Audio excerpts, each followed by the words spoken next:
Oh My Dog with Jack D and Seann Walsh. Community fibre. What is it? Is that an actual company? Yes. So if you're with Sky, for example, Sky, they're connecting to the BT OpenReach cables under your road. And those cables are very old and they're not fibre optic. All that's happened is like there's a fibre... I can't... And I'm falling asleep. Yeah. I can't believe I can't believe I got that far. Sorry. Sorry. I'm so sorry. I'm sorry about coffee. that. Make sure we definitely keep that gold in. That fibre optic gold. Anyway. Tell us more, dude. Tell us more. Anyway, good. Yes, it's working. Finally working. Brilliant. I have the internet. Yeah. Excellent. So pleased. That is good. That's good. It makes you feel, when you've got good internet, it just makes you feel like you're part of the world, doesn't it? Oh, it's better than hot water, isn't it? It's the most important thing. I know. My anxiety is down. Wow. Because it's not going to go wrong. Yeah. It'll just go wrong in other ways. Yes, yeah. Should we start? Yeah. Dogs. Yeah. Dogs. Hi, Seann. Hi, Jack. How are things with you?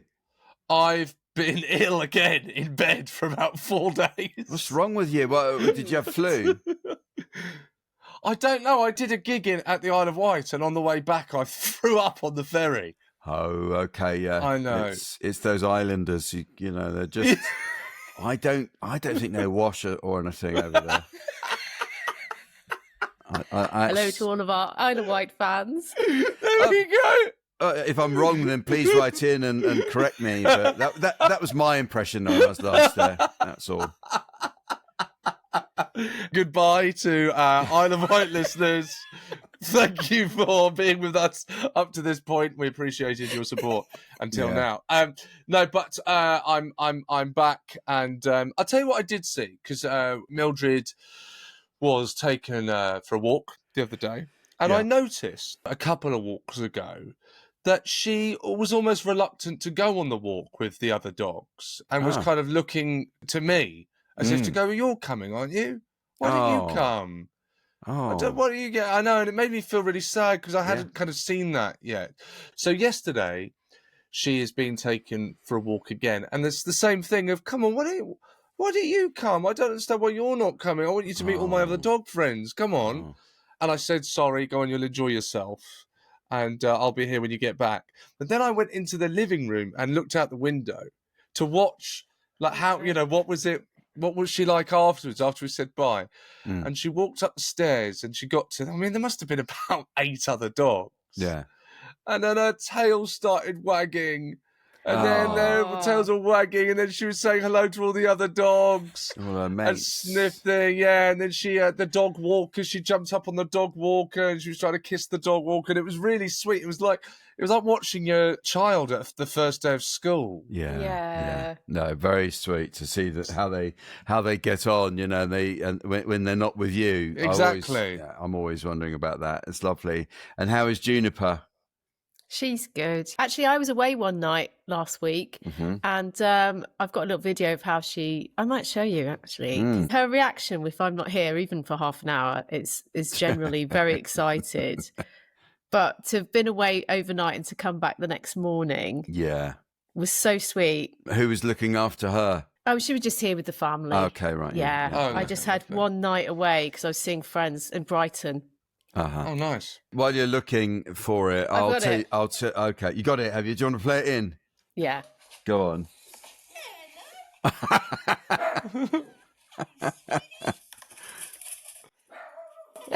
She's going mad. She looks so happy to see you again.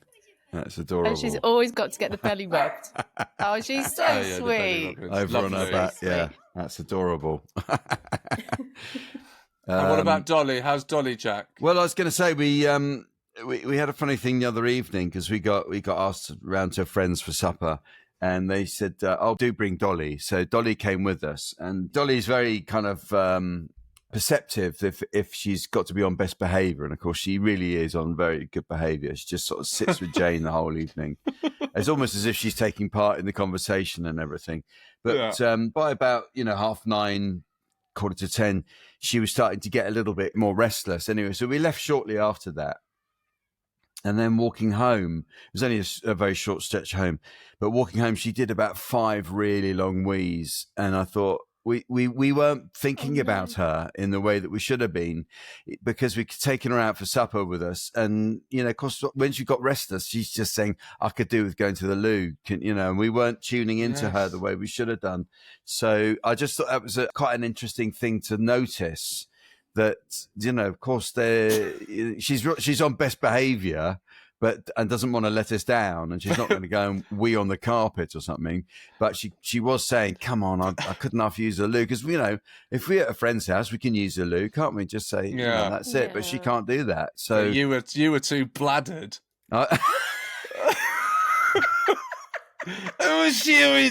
What's she going on about? Just stop fidgeting. Try to enjoy myself. I see. Too wrapped up in the brilliance of my conversation. Raconteur. Yeah. There's another time I remember I was in a play in the West End. Come on, darling. Everyone's asleep now. Let's go. My friend was telling me about this fibre optic broadband. Honestly, it's under the road. It's fantastic. Seriously, it's how it works. He knows all about it. I'm going to have to keep that bit in now. Yeah, you will. It's gold. It's absolute gold. I'm telling you. That's interesting. Yeah, so it was all good. But she didn't. But I wonder, would Mildred have? I suppose Dolly's on Jane's lap, because Mildred, I'm guessing, would have kind of gone to the back door. Yes, maybe she would have done. So, yeah, Dolly is less, perhaps, because she does tend to just sit with Jane. Because she's probably a bit uncertain of the layout and stuff. Yeah, she was actually. She hadn't been in that house before. So, yeah, that was just a nice little thing I noticed about her, and how sometimes you can kind of take your eye off the ball with your dog and think, actually, you need to be thinking about her all the time. And next time we go, I'm going to make sure she's got a little bowl of water as well in case she needs that.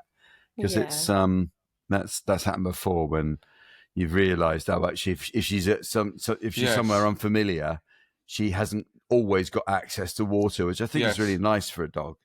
Absolutely. Do you have one of those things, Jack, where it's like a special takeaway dog bowl? They sort of collapse, don't they? Yeah. Of course, we did have one, but I don't know where it is now. That's the truth of it. So now, basically, because Dolly's quite small, I go around with this little saucer in my pocket. In the glove compartment of my car, there's a saucer, so it just looks like drug paraphernalia. If I ever get pulled over, that'll do for me. That will. Oh no! I swear it's a saucer for my dog. No, for my dog. I've got a dog. I promise you. Let's Google "Oh my dog" now. Oh my dog. That's me there. Do you have that, Sarah? Do you have that bottle, and there's a thing that comes out? Yeah. Have you managed to keep hold of yours? I have, but I do prefer to take a little bowl with us. So I went to the hairdressers the other day, and Juniper came with me. I sent you a photo, and she was sat on my lap while I was getting my hair done. So she was taking me to the groomers that day. Yes, I like seeing that. It was great. Yeah, it's very sweet. And there was a woman in there before me who said to me, "Oh my gosh, my kids want me to get a dog exactly like that." And Juniper was on her best behaviour. It was so good. It was like, if you were going to try and sell this breed. She was so perfect that day, really quiet, just with me. But yeah, I take a little silver bowl with me whenever I go anywhere. A little silver bowl, is it? Well, it's not made of silver.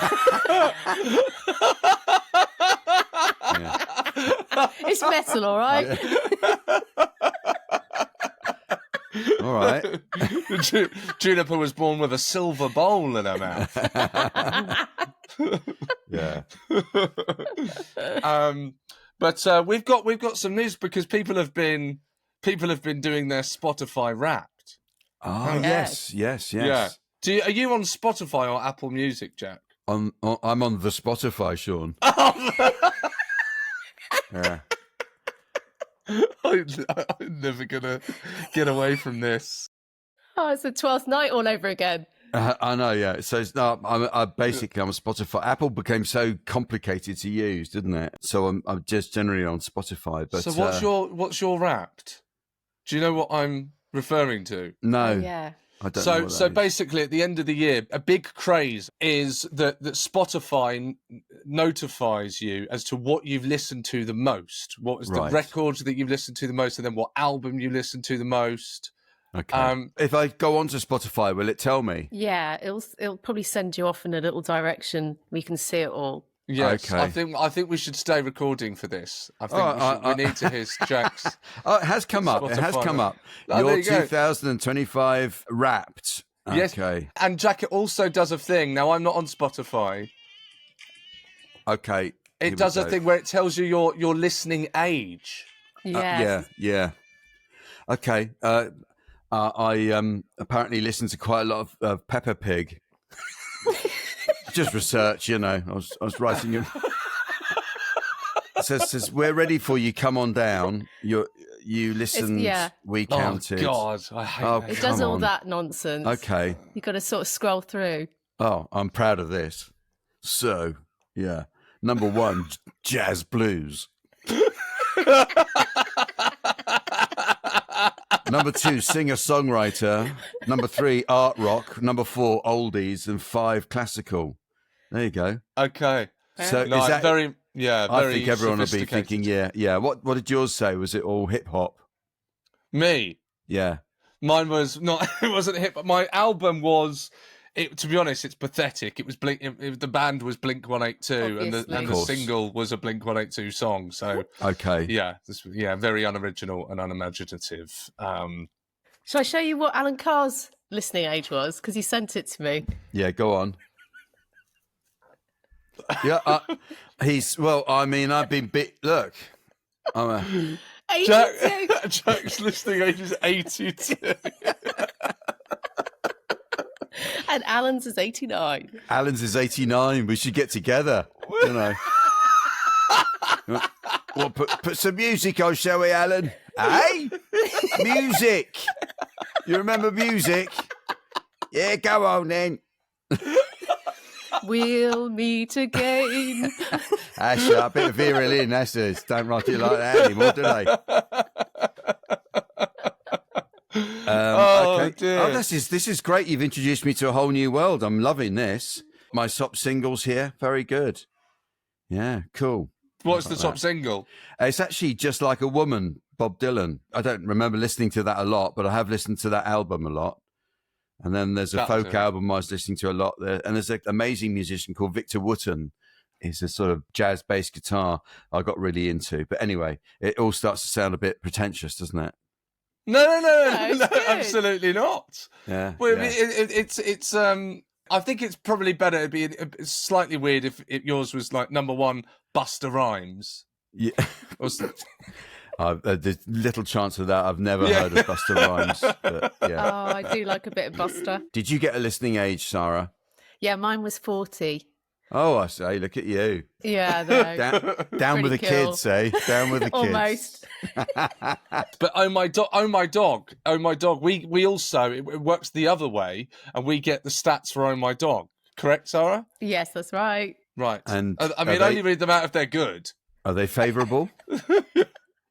Well, the one I thought was most Well's remarkable... not a good... Don't say well. Okay, sorry. Well's a terrible beginning to anything. Well, are they good? Yeah. Well... You might as well just like start. that. You might as well just start crying. No, yeah. Well means no. What? Okay, Yeah. so in that context, well meant I didn't put all the stats down. So it's more a reflection of myself than what the actual information is. Okay. And so I just put down one extraordinary fact, Yes. Okay. which was that our listeners this year in 2025 listened to us for 30 years. 30 years. The accumulated listening of it adds up to 30 years. That's wow, right. that's really great, isn't it? It's amazing. That's fantastic. Yeah. That is a bit like an Alan Partridge stat, isn't it, Jack? Yeah, it is. It sounds like it's disguising something that isn't quite as impressive. But we looked it up, and actually, when you add all of that together, it actually amounts to 30 years of listening, which I think you would agree is you actually get less time for murder. So think about that. So good. There we go. Very well done. But that's but thank you, I suppose. It's the end of the year, isn't it? When Spotify wraps, that's the kind of closing of season for listeners. So thank you to everyone that's listened to Oh My Dog. It is amazing. And there were lots of other lovely things, like we've had loads of comments. We're one of the most shared podcasts on Spotify, videos. And we're really up there with the big guns. So that was lovely to see. That's really nice, isn't it? That's really great.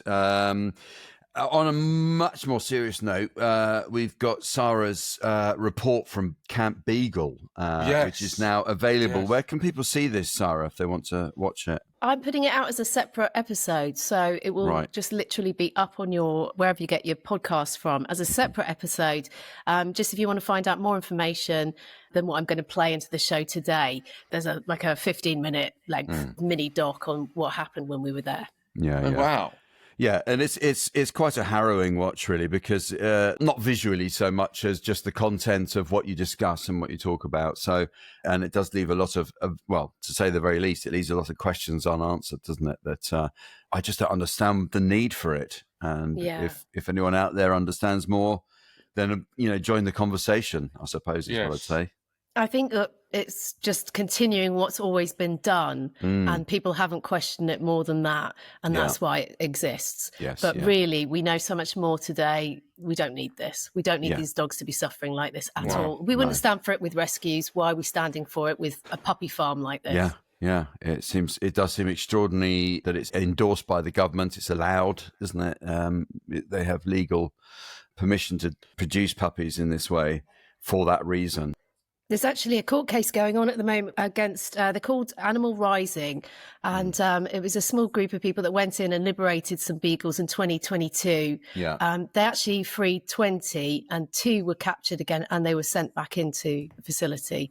But these people are now on trial for burglary because the dogs are seen as property and they face up to 10 years in prison. Well, we'll watch that or follow that. And so if you have time, even if you don't have time, find time, I'd say, go and watch Sara's report from that, because it's important stuff. And there's a petition as well, isn't there, Sara, that people will put the link will always be there in the bio, and you can just tap on the link of the bio of this podcast, which will take you straight there. I must say thank you to everybody that, listened a couple of weeks ago and went and signed the petition, because there was a really big surge of signatures after that episode came out. So really grateful to our listeners. That's fantastic. Really good, really good. I've just arrived at MBR Acres and I'm arriving actually at Camp Beagle because that's why I'm here, to meet Solly, who's going to talk to me about what's going on here. My name is Solly. I am originally from Spain, but I've lived in the UK for 30 years. I've been involved in animal rights for about 25 years. When Camp Beagle started, I just went, whoa, I know about this place. I need to do something about it. So this is the 5th winter. This is the 5th winter, We've been 4.5 years coming up. Okay, and you're going to take us down now to the Yes, site. we're going to go and see MBR. We have had lots of local people coming here and telling us that they live here for decades and they didn't know this place existed. Now they have a big banner, but that's only because we're here. Yes. So they try to post all our banners that we go all here telling the truth. Yes. And they put their banners telling a lie. It says thriving dogs. There's no dogs thriving inside there. I can hear the dogs now. Sally, how many dogs are in there? According to the UK statistics, there is about 2,000 to 2,500 dogs used every year. All of them come from here, from MBR, maybe 700-800 at any one time. So what exactly is going on in this facility? This facility does not do experiments. They do breeding. They have also got a license from the Home Office to extract blood and internal organs to be sold for other type of experiments to laboratories. Okay. Do you think there's more awareness now? Obviously, our goal is to have this place closed down. So for us, it's massively important to raise public awareness, which is partly why we have a camp, because it's a very good way of raising public awareness, but also is why we do parliamentary petitions. Yes. So those sheds that you saw before, where you could hear the dogs, is the first row of sheds. That is the second row of sheds, and then behind those there is a third row of sheds. They will be filled with cages. Yeah, they're big pens with about 6 puppies per pen. And I've seen footage of dogs. Sorry, I'm going to get upset. Everybody cries, everybody that comes here, we break hearts. We don't, MBR breaks hearts. Yeah, you're bearing witness so Yeah. that people know what's happening. Mm. Sorry, what I was going to say was I've seen footage of dogs running erratically inside. They don't get to go outside, they've never seen the sky, they don't know what the sun feels like. Anybody will go crazy. The camera was only put inside for a few minutes, and in those few minutes was able to catch dogs with pathological behaviour that an animal will develop after years of being in captivity.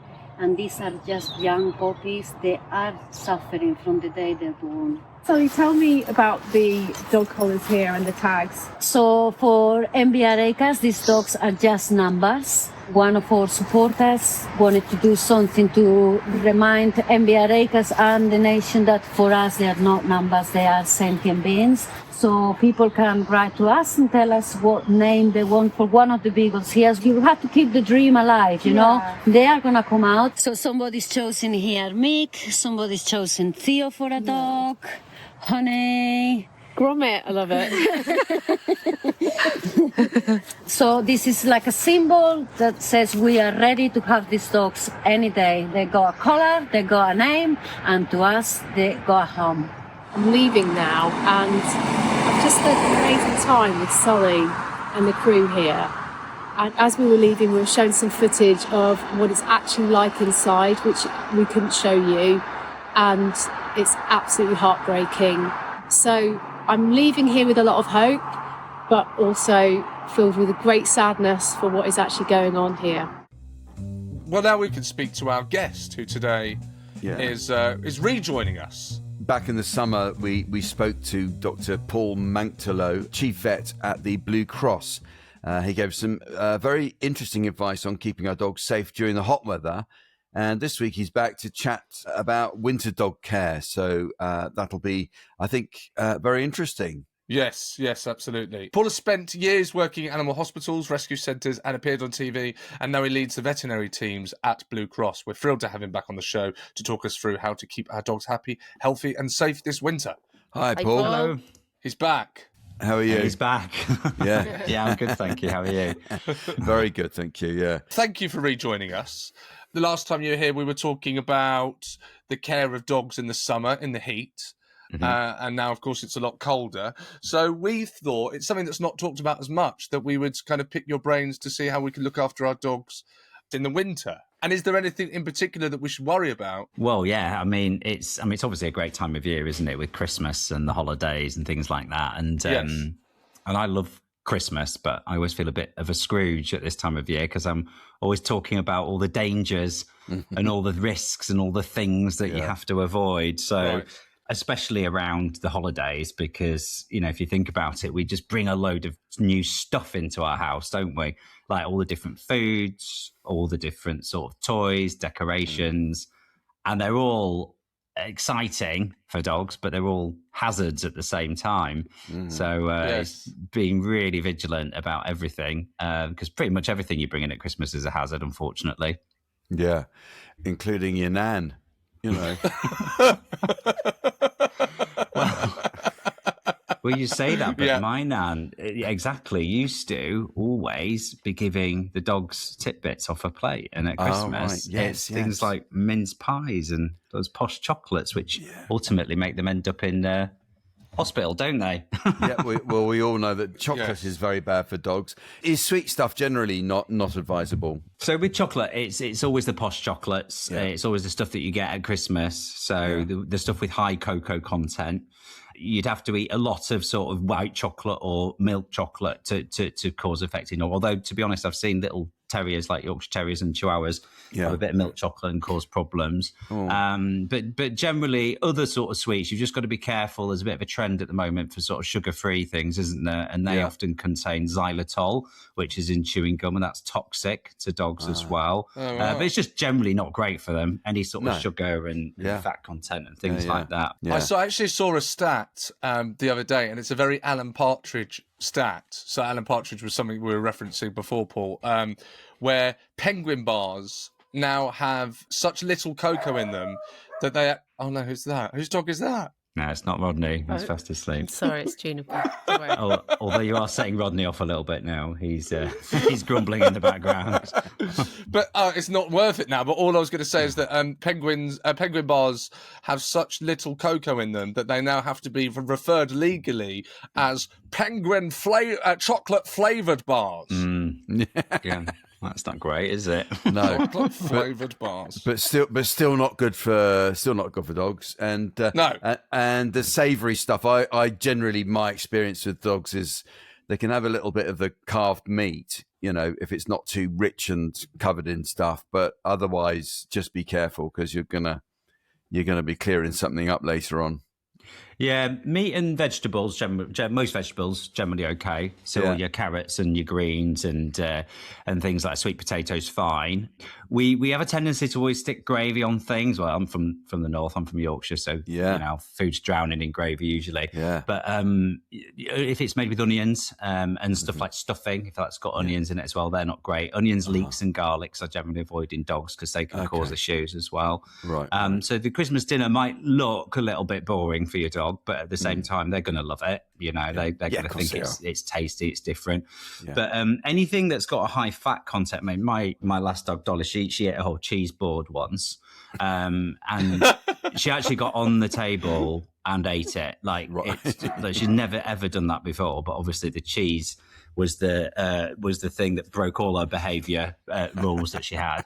And whilst cheese isn't particularly toxic to dogs, it's that whole fatty, and it can cause pancreatitis. And she had the worst poo for about 4 days after that. It was you could just smell the brie in it. It was horrible. But they'll get in everything. They're opportunists and people often wrap food things under the tree. I mean, we had a cat brought in to us last Christmas that had got into a Christmas hamper and eaten half a boozy fruitcake. And that obviously has got, sultanas in it. And the cat was drunk, after that. And we've had... similarly, a 3-month-old puppy that ate a Christmas bauble off the tree. Oh no! Luckily, its intestines were fine, but again, it was just pooping out glitter for 3 days afterwards. And it's just a playground for them, Christmas trees are amazing because they're just all these dangly things it's exciting, to play with. So it's just exciting. Sorry, Paul. What does a drunk cat look like? Would it be the same? You're stumbling around, can't find its keys. Yeah, all that sort of thing. They do. I mean, they're not used to drinking alcohol, so they've got quite a low tolerance for it. We had a 7-month-old German Shepherd dog that drank a bottle of Advocar. I don't know if that's how you pronounce it, but that spirit that you only have around Christmas. Knocked it off the table, smashed the bottle, and drank the whole thing. And they are very drunk. They do stagger around, but they also get a little bit confused as well because they're not really sure what's happening. So they've got quite a low tolerance to alcohol, and they can tip into alcohol poisoning quite easily. So we often have to pop them on drips and things. But I think the worst double combo is those chocolates that have got alcohol in them. So you've got the chocolate and the booze. Right. So and really I've seen a dog eat a whole packet of those as well, being drunk and sick as well. So it's just very good point though. Is stuff that you wrap up and put under the tree. They're going to smell that. They're going to get into that, aren't they? It'd be irresistible. So yes, worth remembering. Let's about the weather at this time of year, because you were very helpful talking about hot weather and dogs. And how about cold weather? What should we be doing with our dogs? I guess they're all different, breed specific needs. If you've got a husky, they're not going to be quite as uncomfortable as a whippet or something. Is that right? Yeah, especially you picked a really good couple of breeds there, because obviously your huskies are designed for this weather, with their thick coats and the fur on their pads. Whereas some of the sight hounds, if you like, the whippets, greyhounds, have got very thin coats, very thin skin, in fact. So they do feel the cold a lot more. So it's about being conscious of that. They still walk them. They still need to get out and about, but just being very conscious. The other thing you've got to really be careful of is when there's grit on the roads and salt, because they'll often get home and they'll lick it. And I've seen dogs with salt poisoning as a result of all that salt on the road. So when you get in, just wipe their paws with a damp cloth. Some dogs, they just don't like the rain. Rodney was actually born on a dairy farm. He's from working farm dogs. So I thought he'd be a tough little terrier when I got him home. And he just hates the rain. Like he literally... My husband actually calls him Anastasia Beaverhausen, because he wraps him up in this fur blanket and he won't go out at all in the rain. He just refuses, and he just sits there like a princess on his seat, wrapped in this sort of fur blanket, and he'd stay there all day. But some dogs are a bit more hardy in the rain. But if you can't walk them, if the weather's that bad, then you've still got to mentally stimulate them. You've still got to do things with them. So get some games, some toys, these puzzle games you can get, and still stimulate them, because otherwise they get really bored in the winter as well. And obviously we can't walk them. The day's a lot shorter, isn't it? It's not fun walking them at night so much. Yes, and obviously with them spending more time indoors, with it being the winter, it can cranking up the heating be of any issue? Well, there's one interesting thing, actually, in that fleas and parasites used to be a really sort of seasonal thing. So you ended up with just getting them mainly in the summer months. And to a large extent, you still do, especially with ticks and things like that. But when you've got your central heating on in winter, it's the perfect sort of breeding ground for these fleas and their eggs. So you do see sometimes... that you see fleas in winter, but generally people are going to put the heating on, aren't they? It's, you're not going to do that. But some dogs, especially your thick coated dogs, might find it a little bit too hot in the house. So at least have a room where it's a little bit cooler, like the kitchen, that they can escape to. Yeah, I always worry about their paws and stuff when it's really, really cold, even if they've got a coat. If it is icy or even snowy, do their paws get freezing cold? Is that dangerous potentially? So the pads on most dogs are really thick. So it's like keratin. And it's what sort of our nails and things are made of. So they're pretty hardy. There are some dogs, their paws are a little bit more sensitive, and they have some a little bit thinner sort of keratin. I think Chihuahuas are one of the breeds, actually. I think so you might want to just... Yeah, you want to just be conscious of that, especially if you're not going to be, going on a all-terrain hike with a Chihuahua, hopefully, anyway. No. But generally, you can sometimes protect their paws with a bit of Vaseline. And I've seen some people putting booties on their dogs. I'm not sure that's completely necessary. But in the snow, it looks cute. But I'm not sure you absolutely need to do that. I have noticed with Dolly, she really hates walking on gravel, for instance. Because maybe it's just a bit more prickly underfoot than walking on the pavement or grass. So we generally pick her up and carry her across that sort of stuff. Can you tell us what is Alabama rot I've been hearing about? Yeah, so Alabama rot is... it always makes the news at this time of year, and everybody's really, really conscious of it. The cause of it is still unknown. We don't know what causes it. But we do know that you often notice sort of lesions on the skin, particularly around the legs and paws of dogs. And it's after they've been in sort of walking in woodland or wet conditions. But it is a really horrible disease, and it can progress to kidney failure quite quickly. But there are a very tiny number of reported cases of this, very, very tiny, compared to all the other things that we see as emergencies. in veterinary practice, but it's the one that really always seems to get into the media quite a lot. And I think it's because it's this mystery sort of disease, and because it is so quick to progress, and because it is very, very fatal. There's no treatment that's been effective for it. It's something and is it unique to dogs? Yes. Wow. Yeah. Okay. Yeah, I've not heard about this. Yeah, it's something that everybody seems to be very worried about, but it's the frequency of the cases are so tiny. Okay. There's only like a handful of reported cases of it, but it's something. But I guess if you do notice a lesion on your dog's legs and skin, it's worth definitely getting it checked out for sure. Is it right that it's if your dog's gone into some muddy areas of woodland, is that where the danger spot could be?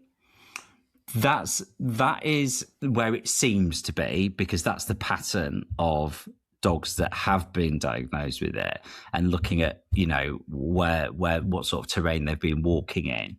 But as I say, nobody's really clear what it is in those muddy areas or what causes it.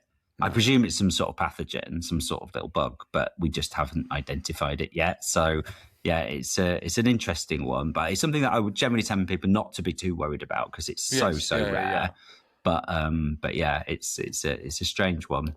Yeah. And what about the early signs of things such as frostbite or hypothermia in dogs? Dogs generally shiver like we do to maintain body heat. I would always say with dogs in winter, if it's really cold outside, sort of limit your walks to 20 to 30 minutes.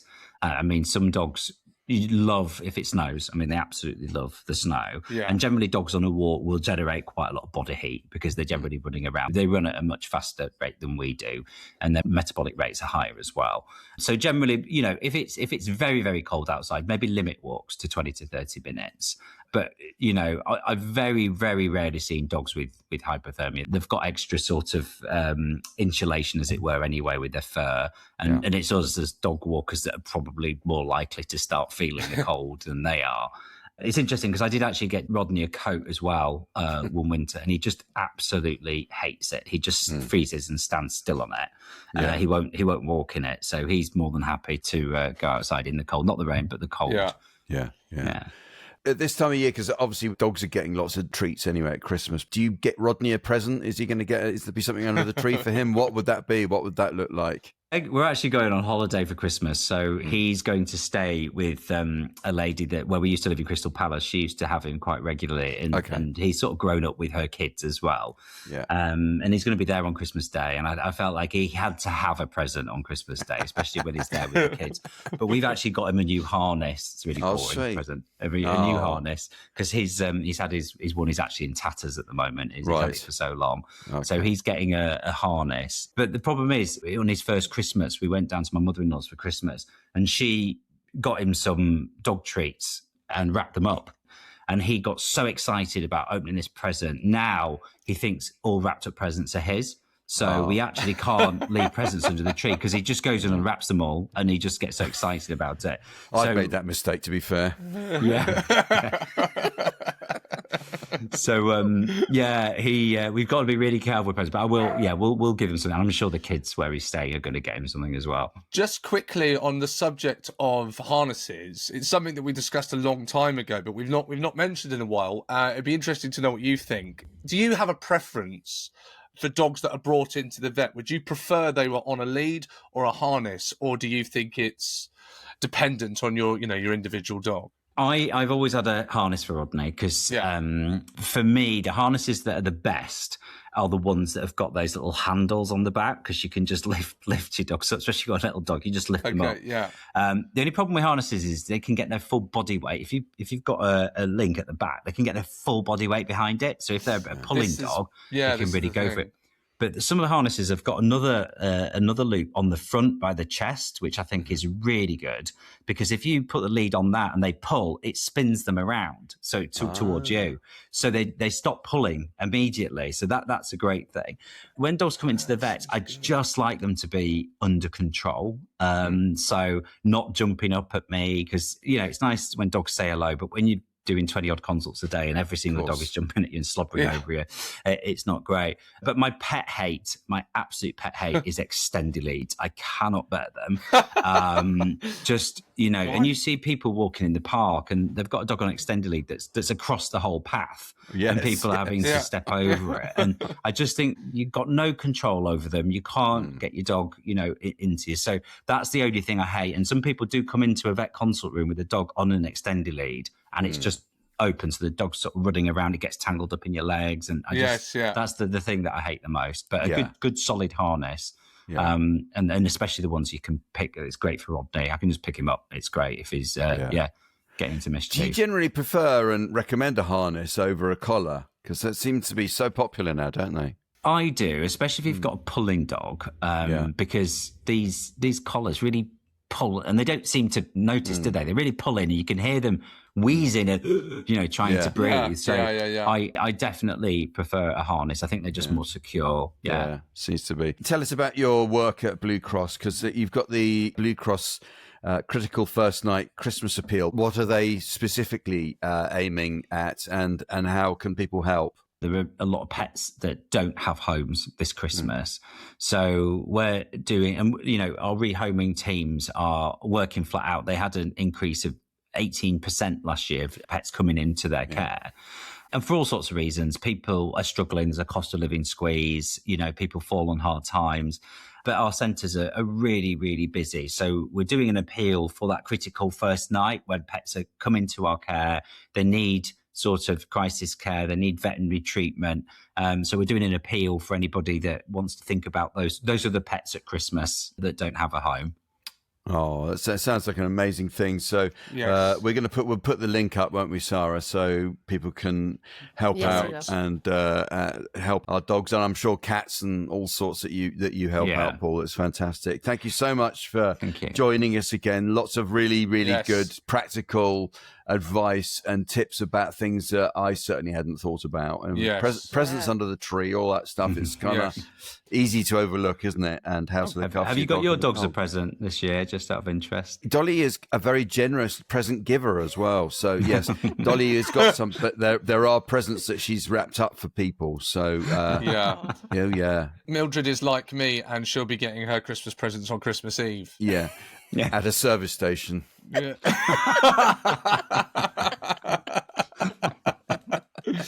Thank you, Paul. I will see you in spring. You can tell us about the dangers of spring. Definitely. Next time. Thank you very much, and have a great Christmas. Yeah, great to see you all. Thank you. Cheers. Have a good Christmas. Bye. Bye. Very good. Look at that. Look, my uploading speed is 99%. That is incredible. Community fibre. What's your uploading speed? Mine's 95%. Yeah. So, it's 99. Yeah. Okay. All right. That's a shame. I was really hoping it was going to be a wider gap. That's really disappointing. Yeah. Anyway, moving on. Doesn't matter. Who cares? But that was wonderful. Wonderful to speak to Paul. And like you said there, Jack, lots of things that I don't think had considered, and lots of our listeners probably hadn't thought of. Either. It's so easy to. We once had a guest for Christmas whose dog. I went into the kitchen and the dog was on the table with its head inside the turkey. I mean, so. And we didn't really. It was sad. I presume the turkey was dead. Yeah. The turkey was, but it's it didn't really fancy the leftovers after that. It was a bit of a bit of a shame. Oh dear. In fact, actually, now would be a good time, because obviously we're back on Fridays with the Bark Back. But to any of the listeners, we'd love to hear your Christmas dog mishap stories if you've got any. Yeah, that would be fantastic. That would be good to hear. Well, thank you very much for listening to Oh My Dog. We hope you found Dr. Paul's winter tips helpful. We certainly did. Yes, and you can go subscribe to us on YouTube, where you can watch the show. That's at OMD Pod. Go and enjoy that there. And please keep on getting in touch by emailing us at hello@omdpod.com, and we'll see you on Friday at the Bark Back, where we'll read out those correspondence. And another thing you can do, follow us on Instagram at OMD Pod. Yeah, and don't forget to give us a 5-star review wherever you get your podcasts. And remember, a dog is for life, not just for podcasts. There we are. Great. So, yeah, who are your broadband providers? What's happened to Seann? What has happened to him?